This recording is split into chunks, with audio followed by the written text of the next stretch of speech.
Why is that? And the data shows they were actually better in the 1940s. It was bad, it was evil, but what happened? So when he made that statement about the pilot, that was taken out of context. Of course, y'all should have been seeing that by now, that he was talking about the DEI statement because American Airlines or some airline company said that they were going to hire based off of color. They didn't say we were going to hire the best qualified people. They said we're going to hire 50% black people. So that means we're going to make sure that 50% of our employees are black, regardless of if there are more qualified other people. We're going to pick them because they're black. That's the kind of stuff the DEI program or affirmation, whatever it's called, does. That's why he's against it. I agree. Now, blacks were better in the 1940s. We were better of a people. We were more classy. We had more loyalty, more morals, more principles. We were smarter. We had more skills. We were a better people than what we are today. That's what he was saying. Y'all trying to make it sound like he was saying we were better off when we were slaves or something, but that's not what he was saying. He was saying that we were a better people. We had better principles. We had better morals. We saved and managed our money. We were more responsible. We did better as a people than we do now that we have all this freedom and abundance. What happened? And stop trying to avoid that question. See, a lot of y'all like to run from that question because it's going to provide or it's going to make you have to be accountable for today. Everybody always want to run and cry about Black Wall Street when nothing is stopping you today. That was the whole purpose of that. Juneteenth, first of all, was just for Texans and Louisianans. It wasn't for America. Juneteenth was because Texas was the last one, really just Texas was the last one to be freed from slavery. It's a Texas holiday. And with all of that being said, y'all having these holidays are not accomplishments. It doesn't put us nowhere economically. It doesn't, nobody cares about none of these holidays that they're giving us. It's just pacifiers for us to think we've done something and we still haven't done anything. And because he's a white man saying that, it makes him racist. And then all we do on Juneteenth is what? Complain about what white people have done to our ancestors. All we sit up and do is just try to remind our white counterparts that their ancestors enslaved our ancestors. And if I was white, I'd be tired of hearing it. Just period. It becomes tiring when you're not the one who committed these violations. You know, we got to be able to think from stuff from their point of view. We are carrying a trauma that we didn't endure, and we are making people who didn't commit the crime pay. It's getting annoying. And if I, knowing how bold I am against anything that I feel like isn't right, if I was white, y'all would have me messed up if I would have to keep settling for disrespect because you black and you feel entitled to disrespect me because your ancestors were slaves. I wouldn't deal with it, you know. Burn, loot, and murder. What did the Black Lives Matter movement do? They did a bunch of burning stuff down and looting and protesting and acting a plum fool. Didn't make nothing change. And then murder. The black community is full of murderers. I went down a whole rabbit hole of the Chicago murderers, of the Miami murderers, and all these murders that just plague our community more than anything. It's just don't get mad at somebody for observing us and calling it out.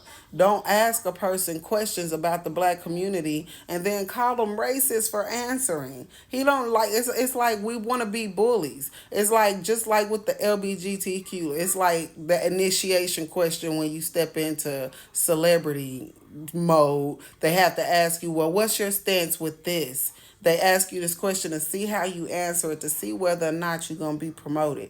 And what happens is Charlie Kirk is out here doing all of these harsh debates.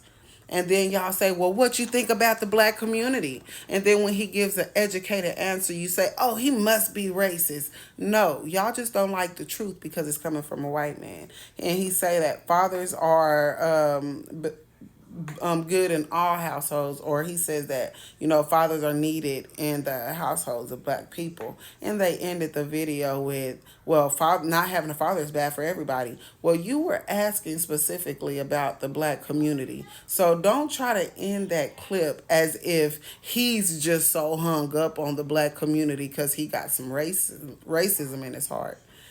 It's just getting old. Everything that y'all have came up with to try to discredit him is getting old. When he was talking about not having the brain power, he was talking about Michelle Obama. I can never say her name, Kataji, and he was talking about what's that girl name?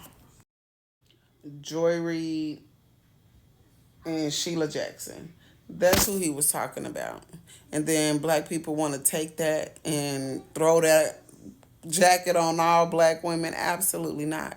That's not what he was saying. He was talking about them women specifically and nobody outside of them. But y'all want them to be racist so bad that y'all gonna throw that jacket on and y'all gonna choose offense.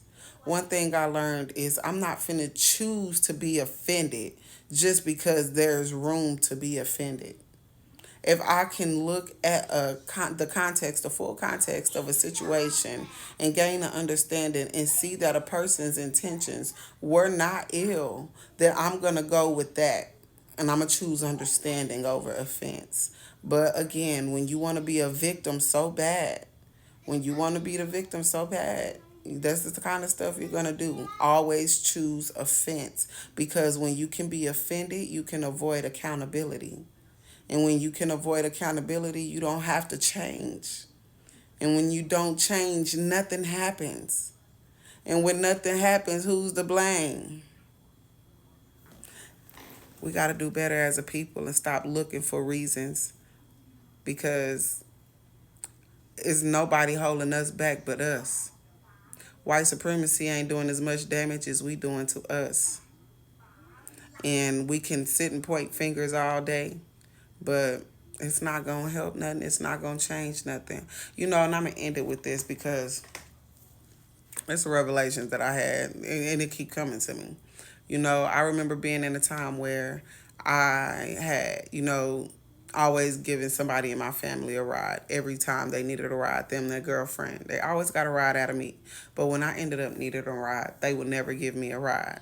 And I remember falling so hard to rock bottom that I used to just sit on my porch and mug the world and be angry and sitting in my pity. One time this woman came up to me, and after I told her my story, she was like, "Girl, your life is your responsibility.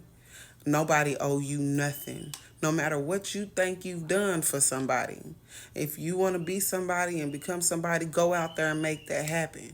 And that's what I've been living for, because the next day I got up, and ever since I've been making it happen. And that's what we have to keep in our minds and continue to thrive. Life is hard for everybody, not just black people. And you got to pick up your boots. What he say? Deny yourself, carry your cross. And we got to endure to the end. And love each other, be patient. And again, choose understanding over offense. Good night.